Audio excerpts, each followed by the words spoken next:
Hello, everyone. Welcome to Anointed Lady TV, the home of news and politics. If it is your first time in this channel, you are highly welcome. Thank you so much for stopping by.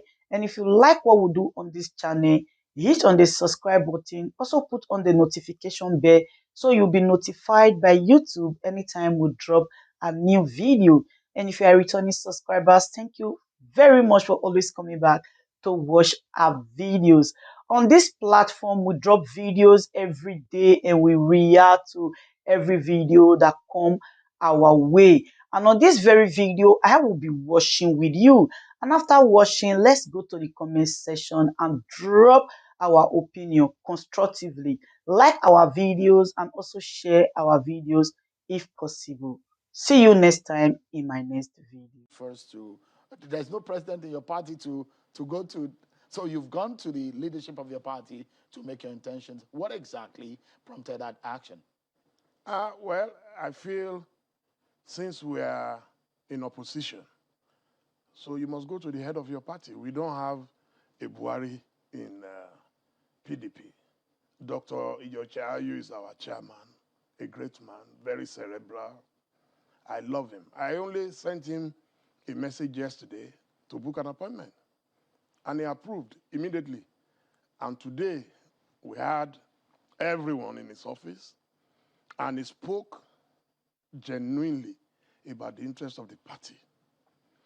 Everyone is worried about Nigeria, where Buhari has left Nigeria. Don't forget that some of us supported Buhari in the past. There were great expectations, but we lost paradise. So the chairman is very worried, like any one of us in PDP, that we must chase them away. And the only way you can chase them away is if you have good candidates. And you think you're a good candidate? Oh, I believe I'm the best candidate by the grace of God. What makes you think so? You don't just wake up and say you want to be president of a country. I've prepared for it for over 30 years. Yes. This is not your first time.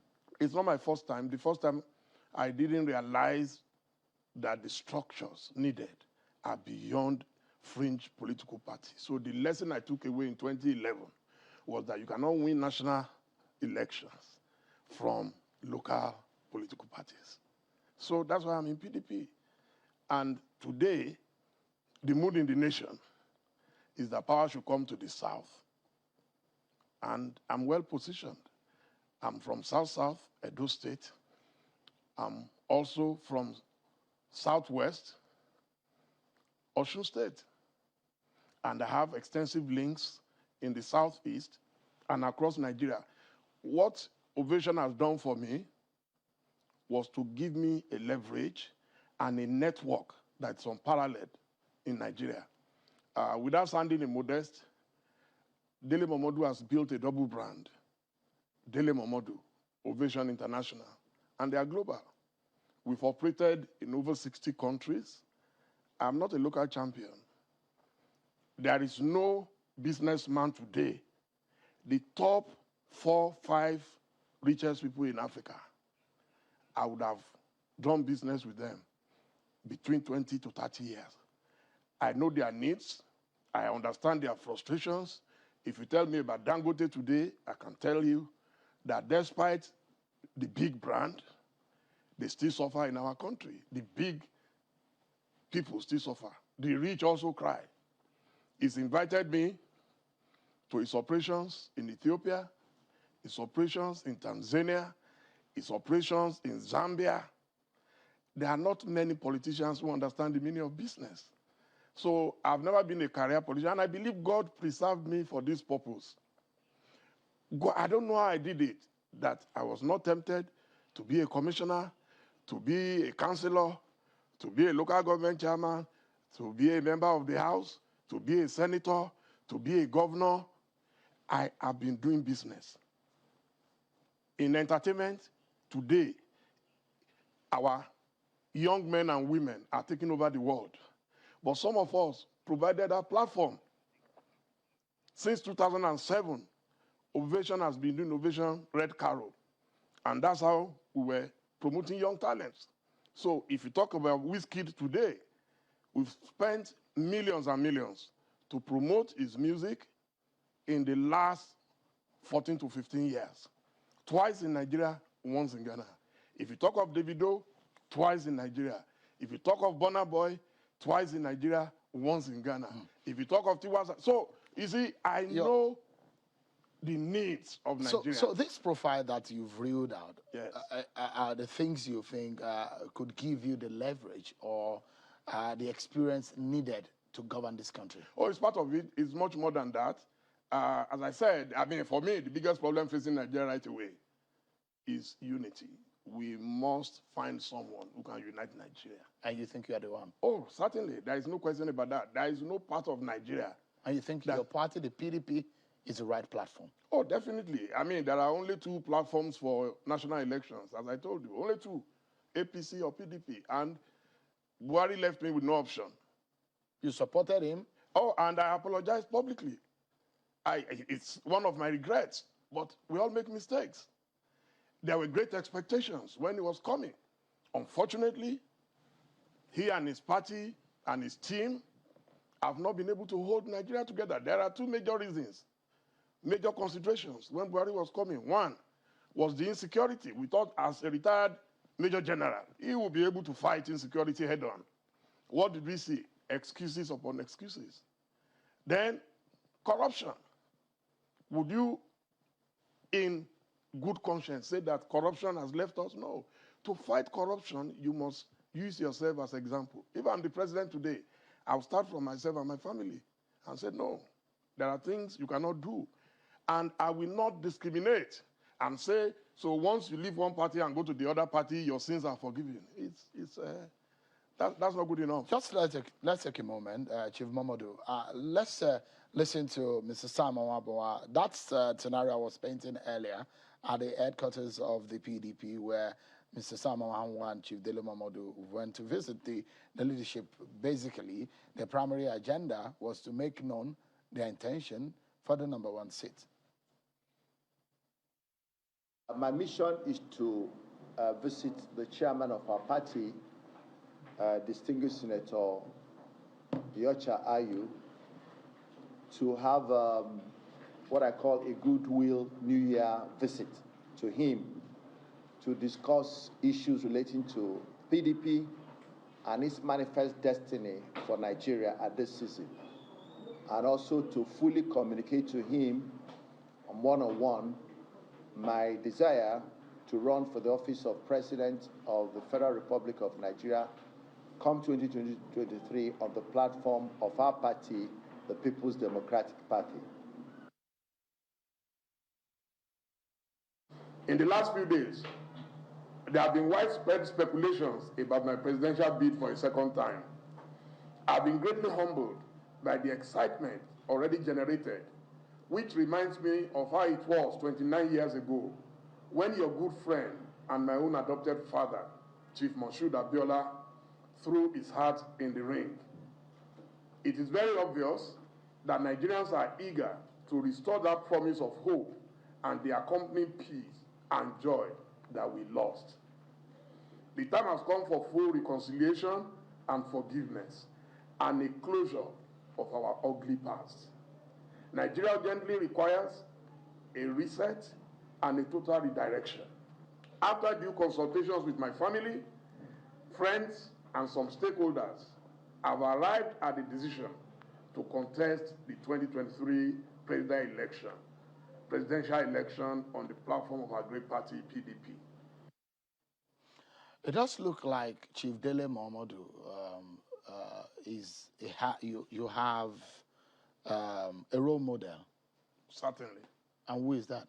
Oh, Chief Moshood Abiola. It wasn't just my role model. He publicly called me his adopted son, and he treated me like one. 1992, my wedding, December 19. My wife was handed over to Chief Abiola in Igbo. And after that, he asked, where are we taking our wife? I said, Igbo. He drove with us. Your father cannot do more than that. He was my father. And I studied him like a book. I've said it elsewhere that I can do a PhD thesis on Abiola. It was Hope 93 at the time. Yes, please. What is it for you this time? Hope 23, because we lost that hope. We must bring it back. The reason everybody is agitating, everybody is fighting, everybody is quarreling, people are being killed, being kidnapped. People are just totally frustrated. If you see the messages I've received in the last few days, it's unbelievable. That, oh, finally, from people. Saying? Even including those who are agitating to break away. They said, if we have people, someone like you, one man, an Igbo man, called me from New Zealand. Okay, I don't want to mention names. He said, if we have people like you, then there is hope for Nigeria. You must give people hope. That's the first thing.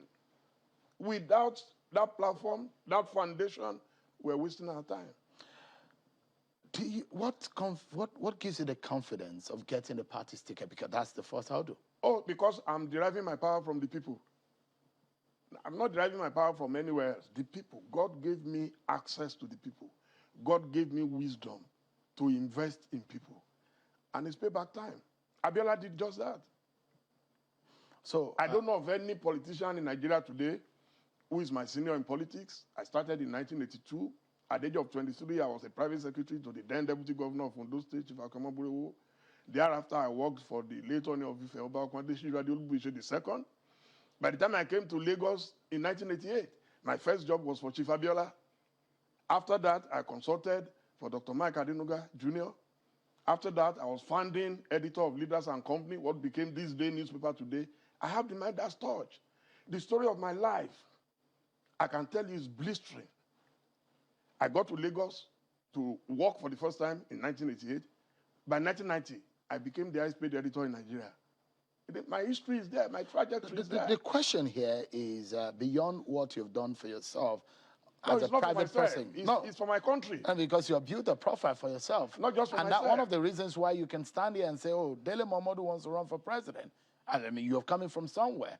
The question is that when you throw your hat in the ring for a political party such as the PDP, you must have something that gives you the confidence, the wherewithal in terms of the political base that is needed to win a primary election. Do you have that in the PDP? There is no question about that. Look, the excitement. Just look at the coincidence. I am one of the biggest politicians on social media. I handle my social media accounts, Twitter, Instagram, Facebook, and so on. Today, Twitter started working in Nigeria. That's an indication that we're back to serious conversation. I have a direct followership of 1.6 million on Twitter alone, 746,000 on Instagram, about 300,000 on Facebook. Trust me, I have everything I need. The content. Presidential election is about content. Before Donald Trump came to contest, what did he have? Content. He was a showbiz man. He was a billionaire. When it do you have that as much? Nobody spends his billions. He even took donations. Buhari did not even have money. He said he borrowed money. Jonathan did not have money. Are you in the same shoes? Yaradua did not have money. Are you in the same shoes with them? I can tell you that I have access to funds. If the party gives me the ticket, I will be one of the biggest presidential candidates ever in Africa. I'm a global brand, operating in over 60 countries, on 5 continents. And that's why I keep saying, look, just as I'm a local boy who was born in Ile-Ife, whose father migrated from Edo State in South, and met his mother in Ile-Ife, and they got married and gave birth to Dele Momodu. God laid the foundation. Look, when you read the story of my life, you'll be shocked that, okay, how could this man have done it? So because I'm coming back to the issue of the party that you have joined. When did you join? Oh, I've been with them practically for almost 2 years. But last year, I declared formally. If you see, I supported Alhaji Atiku Abubakar in 2019. So it tells you effectively... Your official membership of the party reads when? My official was that I joined last year. Okay? Don't forget that even some of the senior members of the party today at a point, they were in PDP. They went to APC and came back to PDP. So, by the constitution of the party, are you qualified to run for president? more than qualified. Based on the constitution of the party? More than qualified. I mean, there is nothing in the constitution that says I cannot.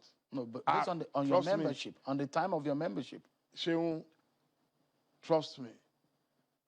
You don't know when I got my card? You told us that you joined last year. No, I said formally, at least. That's for the public. I've been working with the party since before 2019. So you can regard that as membership too? That is it. So I'm wondering how you want to get a ticket, because there are criteria based on the constitution of the party. I cannot give you my strategy on television. When Chief Abiola joined SDP in 1993, it was 2 months to the primaries. It was sudden. Alhaji Babagana Kingibe was the chairman of the party. He had control of the party. He had control of the governors. A party can give ticket to anybody. A party can give waivers if they want. It is allowed. Are you seeking it? No, don't. So that's why I'm telling you, you don't know my strategy. Have you sought for waivers? I cannot discuss my strategy on television. Everybody's watching. My opponents are watching. The most important thing is my qualification and my competence. Now, let's move into other issues. You're going to be standing shoulder to shoulder with the likes of H3 åVY, Bukola Saraki, Aminu Tambuwa, Nyesom Wike, and a host of others. Nyesom Wike told you he's contesting? His name has been mentioned. No. Don't. If Nyesom Wike is contesting, he will come out and say it. So wait till he says it. People's names have been mentioned in the last few months. It's one of the best that we have. There are a lot of. He's easily the best governor in Nigeria. So he has the right. Some people have even said that you were going to run a few months ago, but now you're coming to officially to say you're running. So when people's names are mentioned, this is politics. From rumors, sometimes some of these stories come up. But that so time when you we didn't hear carry names, it. You didn't mention me. No, because the news, it wasn't news. It was the fact that you have come now to say you want to run. I'm not come to tell you he's running. I'm mentioning to you that some of the names that have been mentioned, and I'm listing a few of the names that have been mentioned. Former governor of Kano, a lot of names have been mentioned. The question is that, are you considering some of these big wigs in the PDP who have political base, who have a lot of followership, are you hoping to be able to defeat them to get in the ticket of the PDP? I don't like to sound immodest. There is no brand bigger than brand Dele Momodu. In the PDP? In Nigeria, I'm not even talking party. I will be one of the few candidates, similar to Chief Abiola, who will have support across party lines. There is no individual who is relying only on his party who should feel comfortable about winning an election. I am one of the few. Let me tell you, the biggest political party, and that's why when I joined PDP, my first assignment was to ask the young people to start registering online. IamPDP.com. Go and check how many people have registered.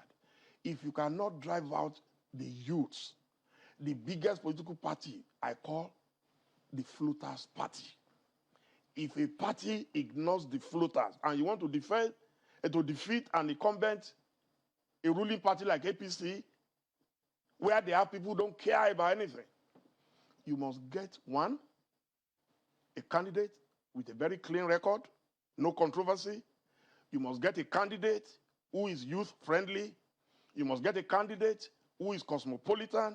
You must get a candidate who is friends with everybody, but very firm, who can speak truth to power. I've been speaking truth to power, despite the fact that most of these guys are my friends. You hardly find such in any political party. Dele Momodu was preserved by God for that role. And you think they will yield and they are not. I've not seen any stupid person in my party. They are all very intelligent. So you made mention of your presence on social media. And these are people that have been criticized that they never come out on election day. And these are the people that you are counting on. Why should they come out on election day if they don't have a candidate who is friendly to them? If they don't have a candidate who has ever done anything for them? If they have colorless candidates, who is going to vote? Are you going to follow a colorless candidate yourself? When Abiola came out, he defeated Alhaji Bashir Tofa in Kano. God rest his soul. And that of Chief Abiola. They came out. Look, just wait. As I said, we cannot discuss strategy on television. I'm not being overconfident. I know what I'm talking about. I've prepared for over 30 years. I have the template, and woe betide anybody who feels it's a joke. We're not joking. If you don't get a ticket in PDP, would you jump ship? No, I will support whosoever.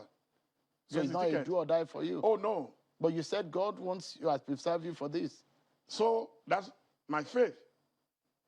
So I'm very convinced I will get it. But then the decision belongs. Look, in the last few days, I have gone to a lot of places, including our national party headquarters. You cannot imagine the excitement. Last night, I was in the home of our great woman leader, Dr. H3ÅVY, and everybody I met from Anambra, from Imo State, from even today at the party headquarters, from Ebonyi, the excitement is incredible. I have not seen anything like it since 1993. By next year, it will be 30 years of June 12th. We have suffered for 30 years just because we could not honor our best election. The time has come for us to bring a closure to it. Let's all forgive ourselves. Let's all reconcile, and let us move on. Without peace, there will be no progress. On a final note, Chief Momodu, the big question is you're seeking the #1 office in the land. And there are no jokes that we're confronted with a lot of challenges. How do you hope, or what, the first place, is your major concern, and what solution do you have for it? I've told you the first problem.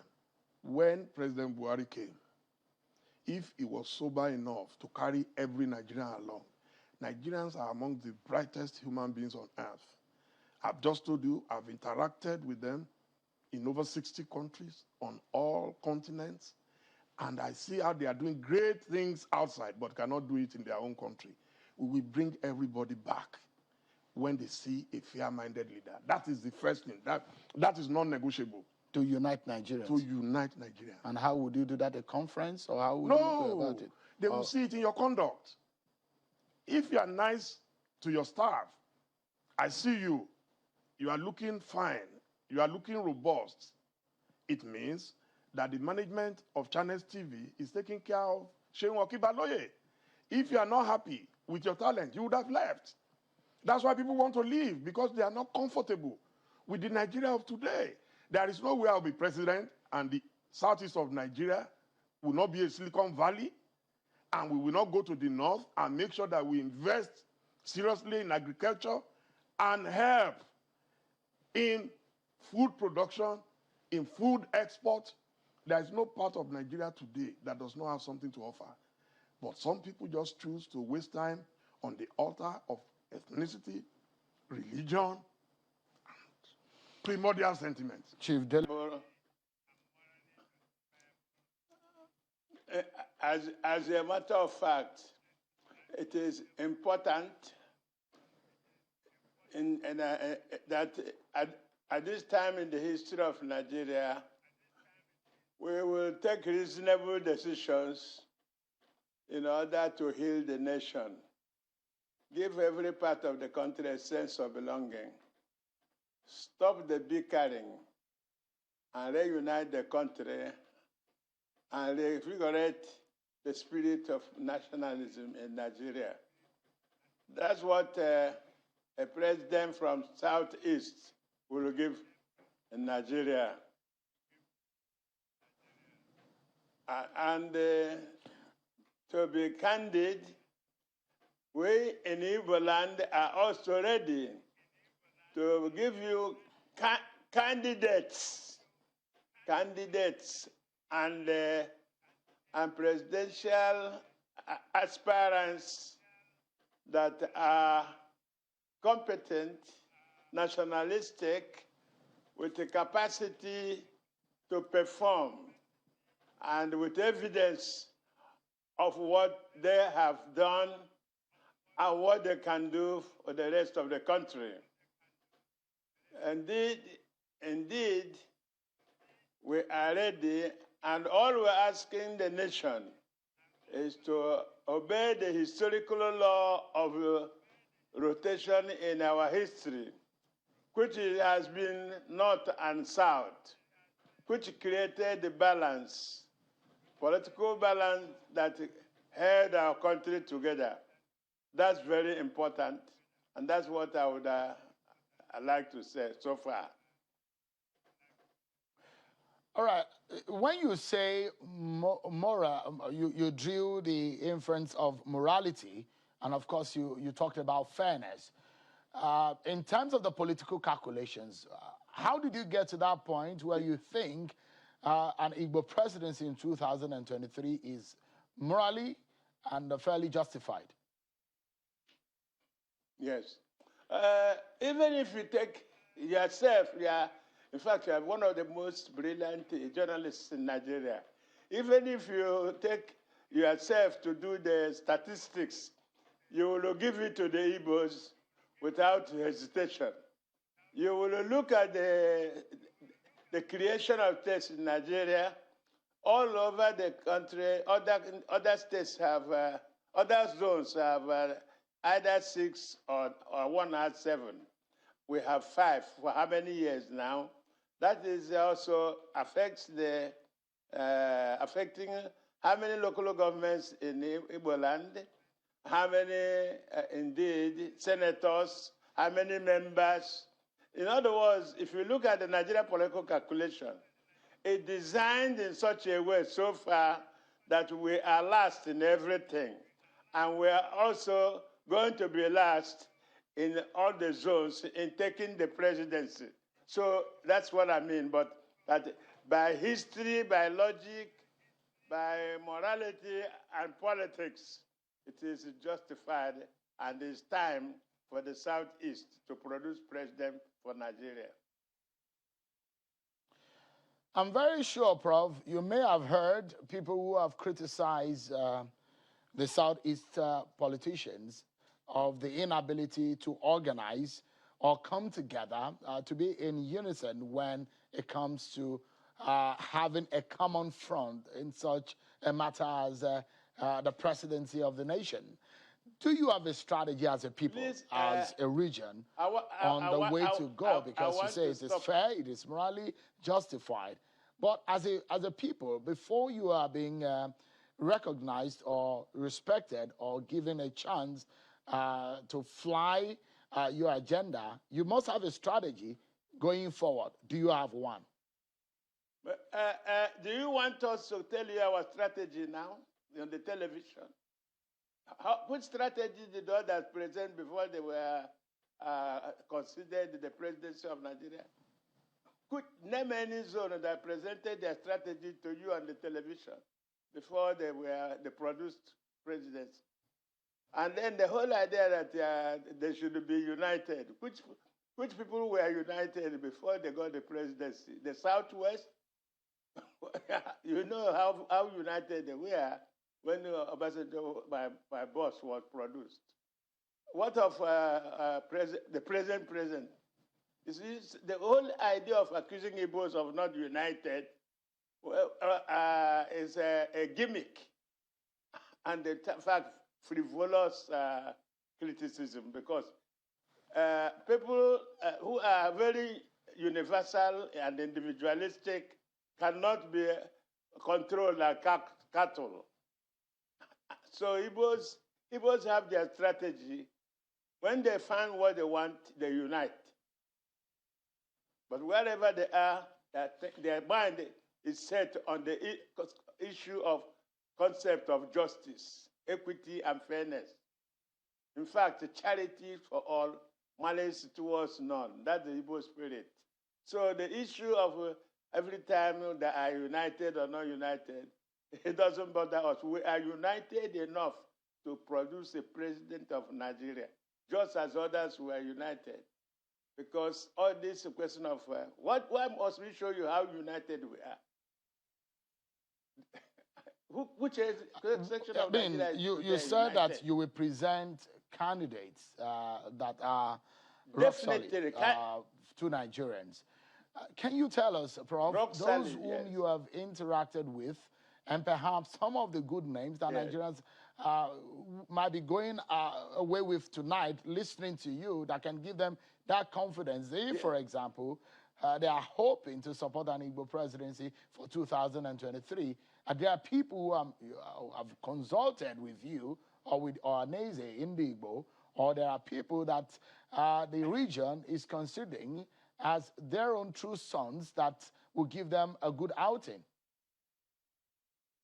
To tell you the truth and to tell you how democratic Igbo land is, we would have our candidates emerge from their parties, just like every other place. We don't select a candidate, but whatever happens, anybody that will emerge from Igbo land will be capable of leading Nigeria safely and leading it nationalistically, without prejudice to any side, without practicing selective morality, double standard, and outrageous paradox. This country needs a sense of balance, a sense of nationalism. The country is receding from nationalism into subnational consciousness. We need somebody to re-energize and reinvigorate the national spirit that Nigeria was known for. So, I mean, before I drop the matter on the 2023 presidency, are you confident in your mind? Perhaps I wanted to know just how confident you are about the possibility of an Igbo president. Do you see it coming, or is something that you just imagine could happen? Do you see it as something that would definitely happen in 2023? Let me tell you something. I can't predict such a thing. I'm not God. Man proposes, God disposes. But with all logical conclusions, the president should come from Igbo land, southeast zone, by merit, by history, by logic, by reason. In fact, it is time that we have a sense of balance in the country. You have to be able to say to yourself, why should every other zone have it? And now they want to get a second round without Igbos having even one round. See, do you, in your seat there, consider such a thing morally acceptable? Do you think as a Nigerian that those who are confronted with such a discrimination will be wonderful patriots? We have to be careful in this country because we are dealing with a delicate balance. And the delicate nations like ours, multinational as we are, very sensitive things happen to multinational countries in the world. That's why the sense of balance is extremely important. Every group, every zone, the other 5 zones in the country have had their own share of the presidency of Nigeria. Now the second round of it is about to begin. And you are denying Igbos a chance of having once before you begin a second round. Such outrageous behavior is politically unacceptable and indeed morally prohibitive. And indeed, all right. So no some people nation will argue that it's the issue of the rotation or merits that matters. Well, let me just let's wrap up on this issue of the 2023 presidency on this note. I'd like to know, are you thinking or working on a handshake across the region, perhaps to the north or to some other part of the south, to achieve this Igbo presidency that you're talking about? Is there any kind of accord that you are entering into, or a handshake that you are trying to work on? You working with any region, for example, the north? Are you working with them to achieve this aim? If you must know, you cannot get the presidency of Nigeria by sitting in one place. no one zone can elect themselves or elect itself president. You have to reach to others. For example, we come from the South, where, according to the historical events in Nigerian history, which made it that there is even a natural zoning of North and South rotation throughout the history of Nigeria. Anybody who jokes with it jokes with the destiny of Nigeria. That happens that way, as it ought to happen, then there will be a South, and there will be zoned distant to the South, and then the South will have to continue the politics of it. But as for reaching everybody, definitely the Southeast is going to reach all parts of Nigeria, all the nooks and crannies in campaigning for a president from Igbo land. No doubt about that. And we are doing already, making some efforts towards that. Okay, so let me quickly take you to the issue of the consultation that some of the Igbo leaders made with President Buhari, and the possible concentration on the leader of the indigenous people of Biafra, Nnamdi Kanu, and the response of the president about his case in court. I'd like to get your reaction as a leader of Ohanese Igbo to that stance. We in the Igbo land have clearly made it categorically clear too that we prefer a political solution to it, a dialogue to end it. It is clear to the rest of Nigerians, and we have repeated it, that the Igbo nation is not at war with Nigeria. Therefore, what is happening can be handled, I would use the word, political solution is the answer. Dialogue is the answer, just as in other sections of Nigeria. Some areas of Nigeria, people who behave like Carlo have been forgiven, given amnesty, reintegrated in the country. So also is what we're asking for. Mr. President's use prerogative of mercy to look into the situation in the Southeast. Prerogative of mercy is exclusively the right of the president. We're not talking about court. We're not talking about use of force. Use of force is dangerous to everybody, and it definitely will not solve the problem. It will make it worse. That is what we're talking. So is that what you are asking for now, prerogative of mercy, or is that the next strategy, your next move? Just understand it as you like. No, tell us so that we can be clear, we can clearly understand, so that there's no ambiguity in what you're telling us tonight. What is the next move for the Igbo leaders on this matter? There's no ambiguity at all. When Mr. President visited Igbo land, we made the same statement. Several times, I have, as president of Ohanese, including last week, made similar statement concerning the Nnamdi Kanu and the IPOP. And I have made the reference that you are totally aware of, because, son, you are one of our best and brightest. You are not even new to Nigerian politics. You saw South Avengers, the Niger men and the rest, how the matter was solved.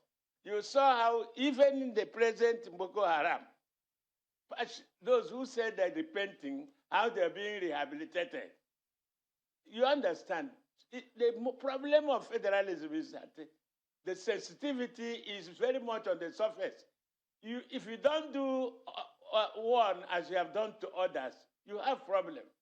That's what I mean by precarious balance, which must be maintained by any leadership in a country like Nigeria.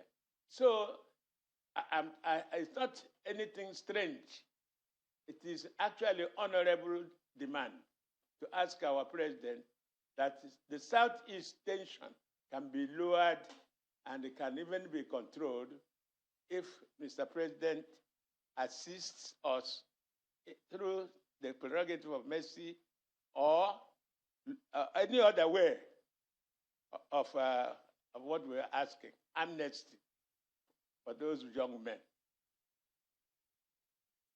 So is there a possibility of thinking of meeting the president again? Is that in the books? Is that on the table now?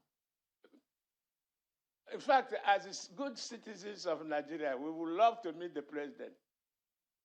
He's our president, and it is very, very important and an honor to meet the president. So let's look into the security situation in the southeast region of the country. Is there an understanding of the root cause or the reasons why agitation, the underlying factor for some of the agitation and insecurity in the southeast? There is indeed. By the way, let me be frank with you, Sean. Do you know that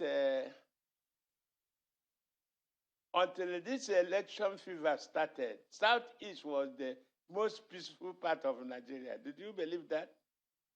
Or did you see that? And with the fever for politics, all kinds of hell broke loose and broke out in the Southeast. Indeed, we, as of now, at one time, when you analyze it, you believe, or you are very much inclined to believe, that it was orchestrated. And it was politically inspired or orchestrated. And today, in some parts of the Southeast, something that is developing, which is not good, like police do investigations, as presently in Imo. And the result of the investigation of arrested criminals with guns and this will be delayed or delayed for such a long time that the perpetrators seem to have been actually treated with gloves in the hand. So the issue is that there are many things that that are suspicious about insecurity in the Southeast. But what is not in doubt for me is that it's the politically inspired. But how do you then resolve it permanently? Is Ebibago going to help permanently put an end to it? Or what measure, in your mind, do you think will help give a permanent solution to the insecurity in the Southeast? In fact, Nigeria's problem of security has been studied and concluded by 2014 National Conference that recommended state police. Let me be frank with you. State police is not a luxury. A country as complex as Nigeria cannot be policed by one unit police system. You understand what I'm saying? The truth is that other nations similar to Nigeria, you have state police, even you have county police, and so on and so forth. Until we reach there, our security problem will never be solved. I know that many people